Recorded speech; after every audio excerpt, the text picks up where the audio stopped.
오늘 오후에는 돌아오지 않는 마음이라는 제목으로 한번 은혜를 나누었으면 합니다. 이사야 말씀을 그 주일 오후 예배 때 제가 설교를 하게 되면 이렇게 하게 되는데, 자꾸 이렇게 띄엄띄엄 이렇게 하다 보니까 혹시 여러분이 이제 조금 잊어버리실 만하면 또 이사야 하고, 잊어버리실 만하면 이사야 하고, 이래서 어떨지는 모르겠습니다만, 이사야 말씀 잘 읽어보면 어떤 통찰력을 참 이렇게 가지게 됩니다. 그 통찰력이라는 것은 우리가 역사를 공부하는 이유가 역사를 통해서 우리 시대를 보는 거죠. 그리고 우리 시대와 이어지는 어떤 다음 단계의 어떤 역사를, 미래의 역사를 우리가 어떤 또 분석하고 알게 되는 그런 은혜가 있는 것이 바로 옛날의 역사를 한번 돌이켜 보는 것 아닙니까? 이사야의 말씀이 그런 면에서 정말 중요하다는 생각을 들어요. 그것은 우리 개인의 삶에 대한 어떤 그런 지혜만 주는 것이 아니고 국가와 사회 단체가 그리고 어떤 공동체가 어떤 결정을 하고 어떻게 또 하나님 앞에 또 겸비하느냐에 따라서 그 미래가 달라질 수 있다는 거, 현실이 달라질 수 있다는 거, 그런 것들을 우리에게 이렇게 말씀해 주시고 교훈을 주시는 것이 바로 어떤 이사야가 기록하고 있는 어떤 역사가 아닌가 그렇게 생각을 합니다. 오늘은 돌아오지 않는 마음이라는 거 이야기를 좀 하려고 하는데, 여러분, 이런 어떤 오늘에 있는 본문을 이제 바로 보기 전에 우리 마음이라는 걸 한번 생각해 봤으면 좋겠습니다. 우리는 마음이라는 것이 우리에게 있으니까 우리 마음 우리 건 줄 알아요. 그렇잖아요.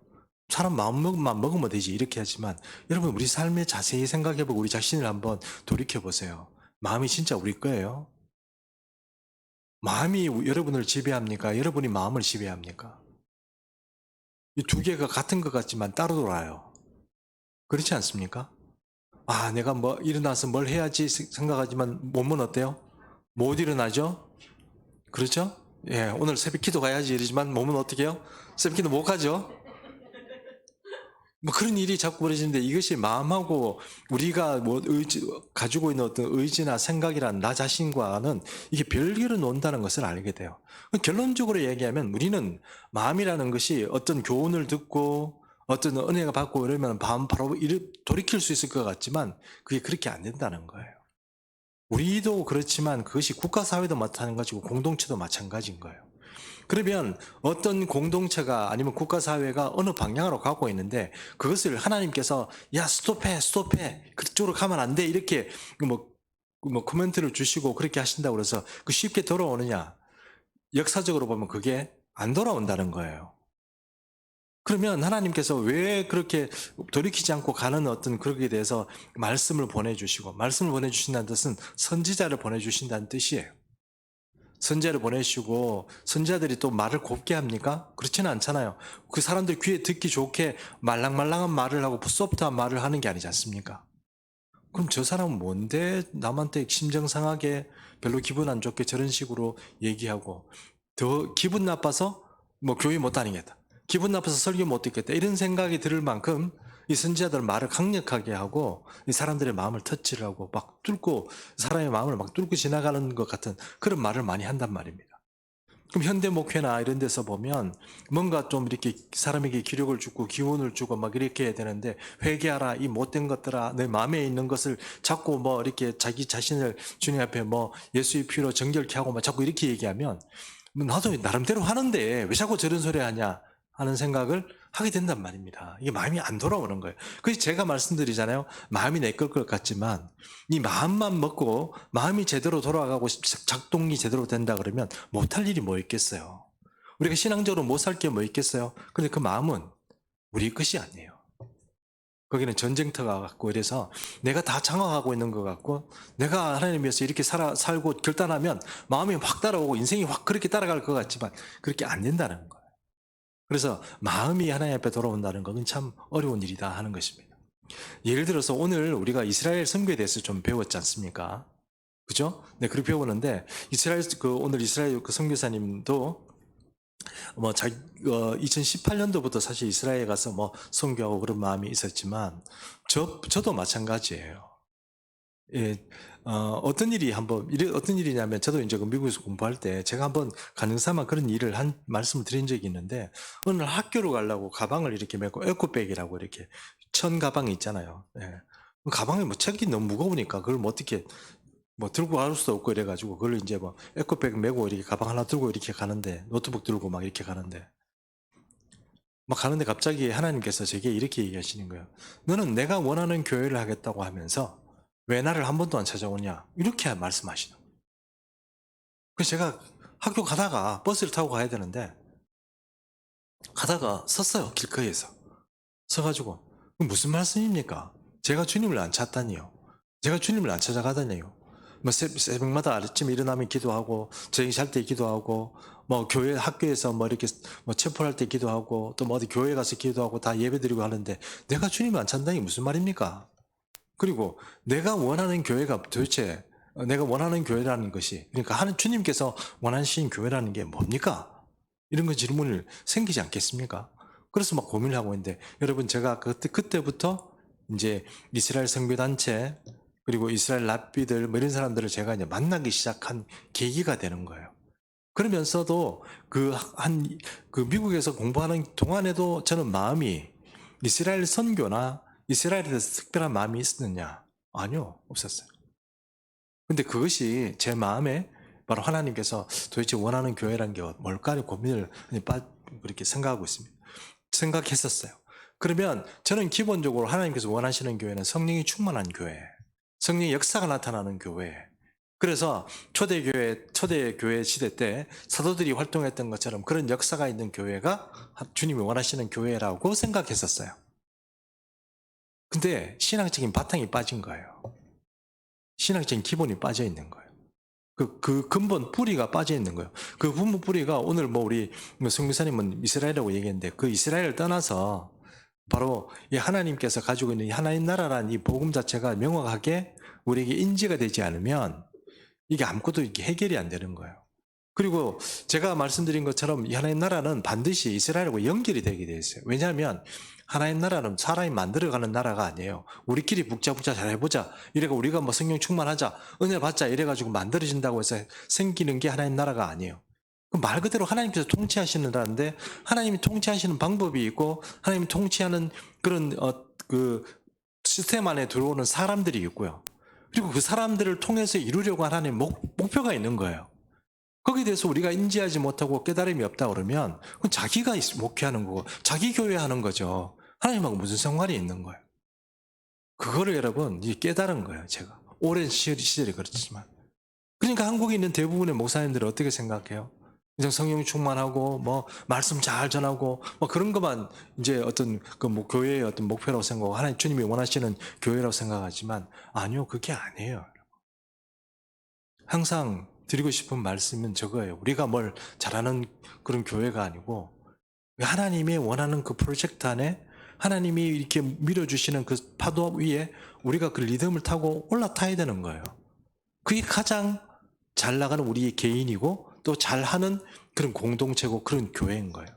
거기에 우리가 부름받아야 되는데 그것이 일반적인 교회에서는 미안하지만 제가 겪어보니까 불가능하더라고요.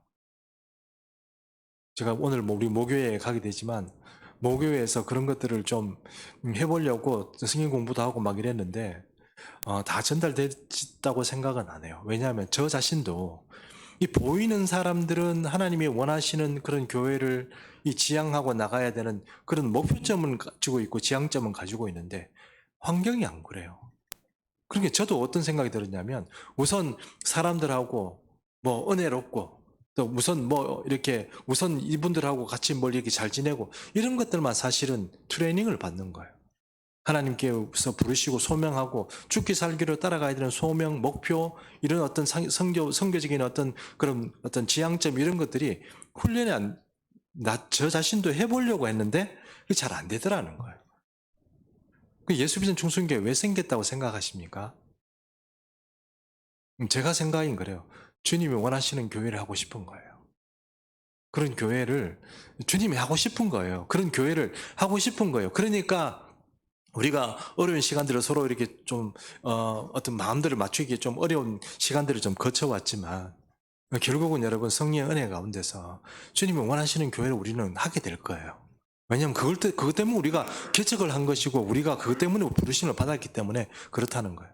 그래서 뭐 부흥이 되고 안 되고 이거는 정말 주님께 맡기고 우리가 우리 스스로가 천국 백성으로 천국의 사람으로서 한 개인으로서 주님 앞에 거룩한 백성으로 그런 거룩한 신부로서 살아야 하는 게 참 중요해요. 그런데 그게요 마음대로 안 된다는 거예요. 그 공동체가 돌이키는 거 정말 힘들어요. 다 주님의 교회인데 주님의 교회가 주님이 원하시는 그런 방향으로 다 따라가느냐. 생각이 안 깨이고 마음이 안 열리니까 못 따라가는 거예요. 저도 마찬가지였고, 그런데 주님께서 특별하게 또 저에게 은혜를 주셔가지고 어떤 주님이 원하는 어떤 지향점을 가지고 목회를 하게 되었다는 거예요. 그래서 저도 이제 개척을 해놓고 나니까 우선 급급했어요. 뭘 이렇게 새벽 기도도 해야 되고 뭘 해야 되고 그러니까 정신없이 전 달려온 것 같아요. 그러니까 뭐 코로나 때문에 한번 딱 넘어지고 나니까 이게 내가 열심히 한다고 될 문제가 아니고 이거 정말 주님 앞에 정말 주님이 원하시는 교회로 진짜 한번 해야 되겠구나, 그런 생각이 좀 들었어요. 그래서 여러분들도 저는 여러분을 볼 때 이렇게 생각합니다. 아까 우리 윤봉임 집사님께서 기도하시면서 그런 말씀하셨는데, 교회를 차별하겠다거나 다른 교회를 무시하겠다는 뜻은 아니에요. 그러나 적어도 여러분 우리 마음 가운데 주님이 원하는 교회에 대한 소망은 있어야 돼요. 우리가 이거 되니까 이렇게 하니까 뭐 잘 되더라 뭐 이런 건 문제가 아니고, 주님이 원하시는 교회, 주님이 생명이 살아있고 주님이 이끌어가는, 그리고 우리가 부르면 언제든지 주님께서 나 여기 있다 이렇게 나타나실 수 있는 그런 교회를 가지고, 그런 주님의 뜻에 맞는 그런 어떤 거기에 우리가 편성하는 그런 우리 교회가 되어야 돼, 우리 성도들이 되어야 되겠다는 거예요. 근데 그 마음들이 쉽지 않고 쉽게 열리지 않았는데, 어쨌든 저는 그 마음에 열려서 이렇게 왔는데, 우리 교회도 그런 방향으로 지금 가야 되는 게 맞지 않겠나 싶어요. 그 주님이 원하는 교회는 이제 사실 우리가 한 4, 50년 전만의 그 교회일 것 같으면 우리가 이런 고민할 필요가 없어요. 그런데 여러분, 세상 정세를 잘 돌아보시면 지금 모든 것이 이제 여러분 조금씩 이제 우리가 계속 은혜 가운데 살아가다 보면 알지만, 세상의 권력이 우리가 생각하던 옛날의 권력이 아니에요. 거의 이제는 그 장악 자체가 악한 자본, 그리고 악한 이론, 뭐 이데올로기, 아니면 악한 종교, 여기에 대해서 대부분이 장악하게 돼서 이제는 끊임없이 쉴 틈 없이 우리를 쬐어오고 있다는 느낌을 우리가 좀 잘 인지를 해야 될 것 같아요. 전 세계에서 보면 우리 대한민국의 소수의 몇몇 교회들, 그런 사람들만 여기에 대해서 뭔가 좀 인지를 하고 뭔가 이렇게 살아나려고 하는 그런 흐름이 있고, 하나님께서 원하시는 그런 소수, 일부러 우리가 잘났다고 얘기하는 게 아니고, 하나님께서 그런 사람들을 찾고 그런 사람들이 은혜 부어 주시게 돼 있다는 거예요. 그럼 그런 분들은, 그런 사람들, 그런 교회들은 우리가 생각하지 못한 놀라운 어떤 삶을 이 땅에서부터 살아갈 수 있는 거고, 그렇지 않고 교회로 그냥 예수 믿는다고 그런 어떤 간판만 들고 그 간판만 붙이고 교회를 계속 다니게 되면 어떤 문제가 생기냐면, 세상이 뭐 표현은 좀 죄송합니다만 이렇게 별로 신경 안 쓰고 그냥 가만 놔둬도 되는 그런 어떤 그리스도인으로 살아가기가 십상이라는 거예요. 결국 중요한 것은 오늘 이런 말씀들을 듣고 이 마음들을 좀 깨우쳐야 돼요. 마음의 문을 좀 열어야 돼요.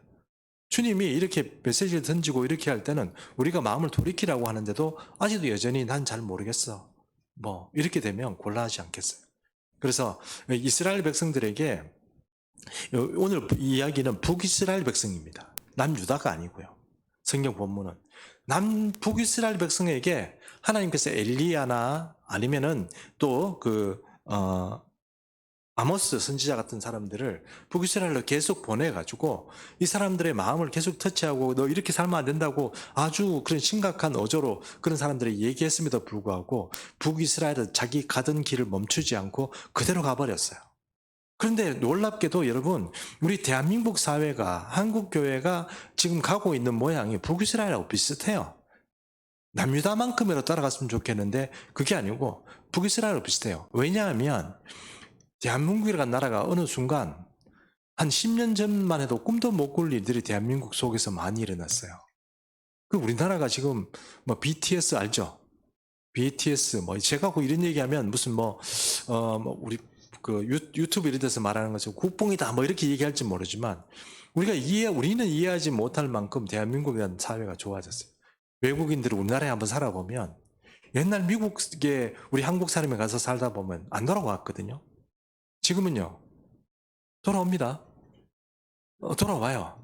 돌아오고, 그리고 일본 사람들까지도 우리나라 좀 살아본 일본 사람들은 자기 나라 다 가기 싫어합니다. 싫어해요. 그리고 뭐 어딘 브라질 선수인데 뭐 이렇게 얘기 들어보니까 우리나라에서 저도 브라질 선수 한 명 알거든요. 포항에서 이렇게 포스코 여러분 그 축구 다니는 거 아시잖아요. 거기 선수인데 그 친구가 이렇게 와서 한국 반찬 사러 와가지고 한번 만난 적이 있어요. 한 5, 6년 전에 만나가지고 막 이렇게 했는데 어디 뭐 하냐 이렇게 영어로 얘기하니까 브라질 사람이니까 뭐 얘기하니까 뭐 내 선수다 뭐 이래가지고 얘기해. 그러냐 뭐 그래 뭐 사고 싶냐 이래가지고 우리 와이프가 얘기가서 반찬 사라고 그러더라 하면서 뭐 이런 얘기하고 그러는데 그 부인도 사실은 브라질 사람인데 남편을 시켜 먹는 거죠. 반찬 사오라고. 근데 근데 이 사람도 이제 그 부인이요 돌아가기 싫어하는 거예요. 자기 브라질 나라가 가기 싫은 거예요. 고향 뭐 다 필요 없대요. 대한민국만 좋기 좋은 나라가 없다는 거예요. 한국 드라마, 영화 이런 것들이 세계 시장에 나가서 막 이렇게 선점을 하고 막 점수를 막 따고 그러니까. 그리고 여러분 저도 기업 쪽에 있다가 뭐 기업을 되게 큰 기업을 한 건 아니지만 그래도 기업이란 그 풍토 안에서 살았던 사람이잖아요. 그런데 옛날에 제가 2010년도쯤 됐을 거예요. 뉴욕타임즈에 어떤 기사가 났냐면 뉴욕타임즈에 어떤 기사가 났냐면 한국의 삼성은 소니의 문화를 배워야 된다. 이렇게. 네. 맞죠? 소니라고 안 그랬나요? 써니라고 그래 제가 말씀드렸어요? 소니, 예, 소니. SONY, 소니. 축구 선수 그러네. 소니를 배워야 된다. 그러니까 일본은 소니를 배워야 된다 그랬거든요. 근데 여러분 딱 한 분기, 그러니까 제가 미국에 딱 건너가자 뉴욕타임즈를 딱 봤는데요. 어떤 일이 벌어진지 아세요? 그 분기에 일본의 10개 그 대기업 있잖아요. 전자 메이커. 그 사람들이 다 모은 수입보다 삼성이 한 분기 실적이 10개 다 합쳐서 수입된 수입보다 안 되는 거예요. 딱 한 분기 만에 완전히 세상이 바뀌어 버린 거예요. 2010년도에요. 2010년도 그렇게 바뀌면서 대한민국이라는 나라가 갑자기부터 그때부터 막 올라가기 시작했는데 지금은 사실 외국인들이 와서 살기 좋은 나라가 돼버렸어요. 저도 미국이 좀 살아보고 뭐 이렇게 다른 나라도 좀 가보고 이렇게 했는데 뭐 많이 다녀본 건 아니지만 제가 한 20, 30년 전에 20년 조금 전에 일본에 한 30년 됐네요. 일본에도 조금 가본 적이 있거든요. 뭐 조금 가본 적은 아닌데 가보니까 세상에 그렇게 깨끗하고 놀라운 세계가 없던데 거기 지금 우리나라 생각하니까 그런데 어떻게 살았겠노? 이 사람들 어떻게 거기 살지 하는 생각이 들어요. 이대용 목사님도 우리 가끔씩 저하고 새벽 기도 끝나고 말씀 이렇게 나누면 이대용 목사님도 그런 얘기 하더라고 말씀하시더라고. 어쨌든 세상이 많이 바뀌었어요.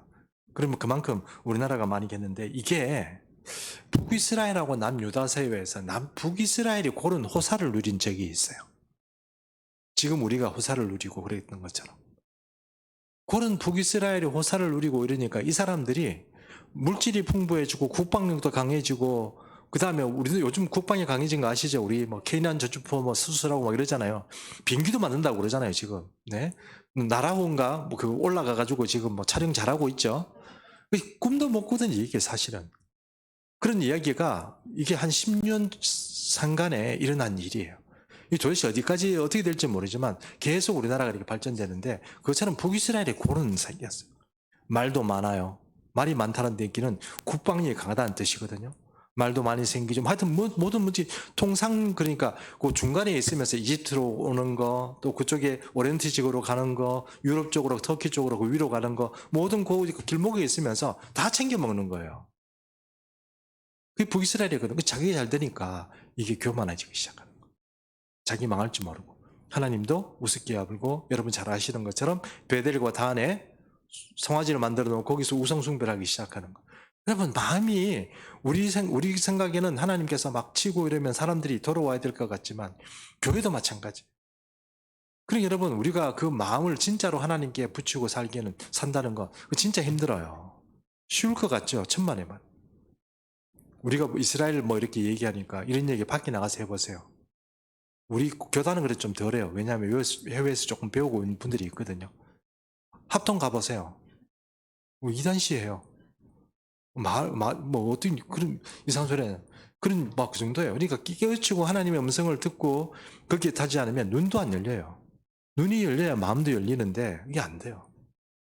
이스라엘 백성들이 그런 상황이고 대한민국이라는 사회가 그런 사회였고, 지금 우리로 따지면 우리 대한민국 교회가 오히려 눈이 좀 어두운 상태로 지금 계속 붕해가고 있는 게 아닌가 하는 그런 생각을, 염려를 하게 된단 말이에요. 이대로 가면 좋은 게 아니라는 거예요. 정말 하나님께서 원하시는 건 하나님의 순수한 그런 어떤 뭡니까 혈족, 정말 신부 같은 그런 거룩한 백성으로 만들어가는 교회가 되어야 되는데, 이 교회가 세상을 따라서 많이 타락해 버렸어요. 왜냐하면 세상 주변의 환경이 너무 좋은 거예요. 그러니까 마음이 전부 거기 따라가지고 눈으로 보고 이런 것 하다 보니까 그냥 따라가 버린 거예요. 그러다 보니까 어떤 결과가 벌어지냐면, 선지자들 보냈어요. 엘리야를 보내고 또 아모스 같은 선지자를 보내서 아무리 사람들이 말을 하더라도, 자, 9절 한번 8절 한번 보겠습니다. 주께서 야곱에게 말씀을 보내시면, 말씀을 보낸 게 누구라고 그랬죠? 선지자를 보낸 거라고 그랬지 않습니까? 그렇죠? 예, 말씀을 선지자를 보냈습니다. 그리고 그것을 이스라엘에게 임하게 하셨은적이라고 되어 있는데, 이 말인즉슨 선지자들을 보내가지고, 야, 너희 이런 식으로 살면 하나님께서 심판하실 거야. 너에게 재앙이 될 거야. 그런 얘기를 경고를 했다는 거예요. 그죠? 그런데도 어떻게 해요? 그쪽으로 계속 가는 거예요. 계속 가는 거예요. 그 말을 이제 그것을 이스라엘에게 임하게 하셨다. 그러니까 그게 그 재앙과 심판이 임했다는 거예요. 그리고 9절 말씀 보겠습니다. 모든 백성 곧 에브라임과 사마리아 주민이 알 것이언을, 이제 에브라임 주민과 사마리아 주인이라는 사람들이, 이게 이제 북이스라엘 사람들이에요. 남유다 사람들 하는 거 아니에요. 북이스라엘 사람들이에요. 남유다는 여전히 가난하고, 예, 가난하고 종교적인 도시로 사는 거지만, 예루살렘 그 주변에 있는 북이스라엘, 그러니까 사마리아 지역, 레바논 지역 이쪽에 있는 북이스라엘은 지금 풍요한 거예요. 그래서 사마리아 주민이 알 것이언을 그들이 교만하고 완악한 마음으로 말하기를. 이 잘 나가는 그런 어떤 에브라임 사람, 여러분, 야곱, 뭡니까? 그 요셉의 두 아들 중에 에브라임이 있는 거 아시죠? 결국은 이 말은 뭡니까? 북이스라엘 사람을 말하는 거예요. 북이스라엘 사람들아, 이거 사마리아는 북이스라엘 수도는 거 아시잖아요. 근데 그런 사람들에게 교만하게 말하기를, 어떤 말하냐면, 벽돌이 무너졌으나 우리는 어떻게 해요? 다듬은 돌로 샀고, 옥나무들이 찍혔으나 우리는 어떻게 해요? 백양목으로 그것을 대신하리라 하는도다. 예, 10절 말씀 우리 보고 계시죠? 예, 여러분 잠 오시는가 보죠? 예, 대답도 안 하시고 이제 목사님 자꾸 물어보지 말고 목사님 먼저 빨리 하세요. 이렇게 하는 것 같아요. 예, 눈은 이제 뜨고 있는데, 저를 쳐다보고 있는데 눈들이 전부 이상해요. 자, 보세요. 이런 말이에요. 하나님께서 재앙을 이제 선지자를 통해서 말하니까 그 재앙이 이 땅에 임했어요. 그러다 보니까 여러분, 벽돌로 쌓은 집들이 무너지는 거예요. 벽돌로 쌓은 건물들이 무너지는 거예요. 그리고 뽕나무가 찢겼다는 뜻이 뭡니까? 일반적으로 건축을 쓰고 건축의 생활적인 어떤 자재로 쓰는 뽕나무가 어떻게 해요?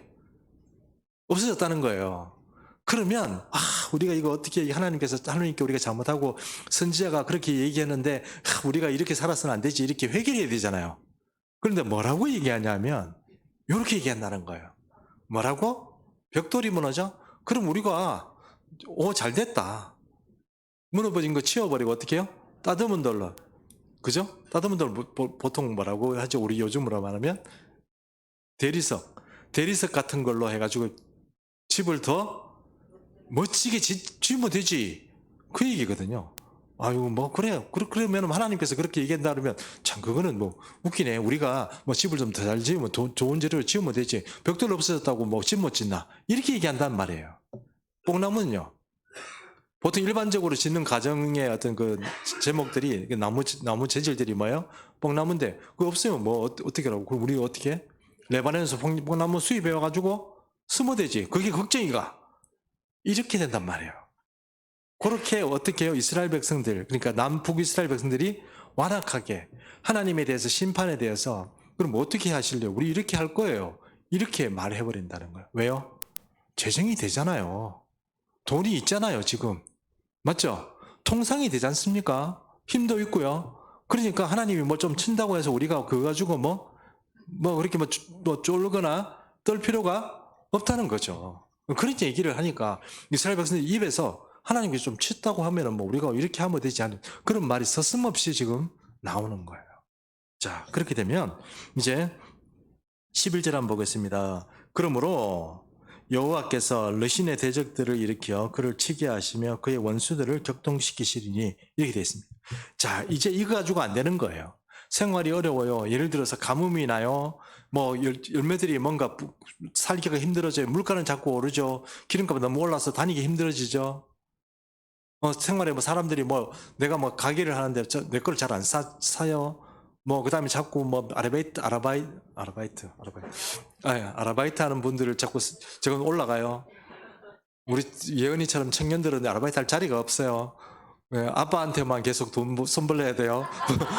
그런 어려운 시간들을 계속 이렇게 사람들이 다 살면 뭔가 회개하고 주님 앞에 겸비하고 살아야 되는데 그거 가지고는 겁도 안 내는 거예요. 그러면 하나님으로서 봐서는 이 백성들이 마음이 돌이키지 않고 이 마음들 자체가 완악해지니까 이제 하나님께서 하시는 방법이 한 3가지 정도가 있는데 오늘 본문이 다 읽지는 않았어요. 근데 그 첫 번째 방법이 뭐냐면 우리 다음번에 기회가 되면 다음 주에 한번 보겠습니다. 첫 번째 방법이 뭐냐면 정치적으로 괴롭히는 거예요. 정치적으로 심판하시는 거예요. 그래서 1절 한 말씀만 보겠습니다. 그러므로 여호와께서 르신의 대적들을 일으켜 그를 치게 하시며 그의 원수들을 격동시키시린다 이랬습니다. 르신의 대적들이라는 건 누구냐면 르신이 아람왕이에요. 아람왕.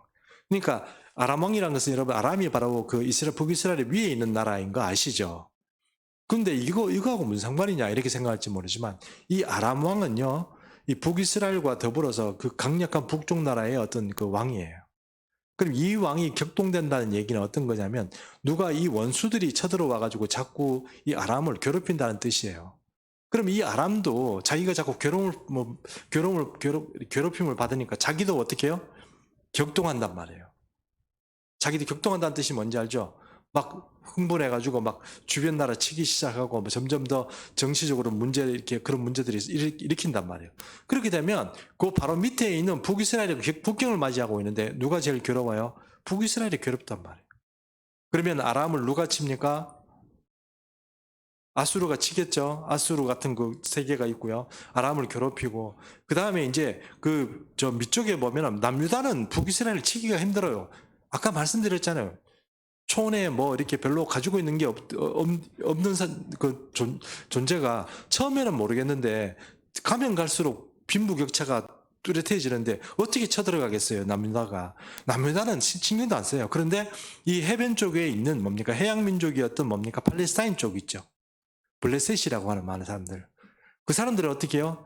벌써부터 철기 문명을 가지고 있던 사람들이거든요. 그럼 그런 사람들은 어떻게 해요? 북이스라엘 치죠. 그러니까 어떤 문제가 생겨요? 북이스라엘은 양쪽부터 공격을 받게 된다는 것입니다.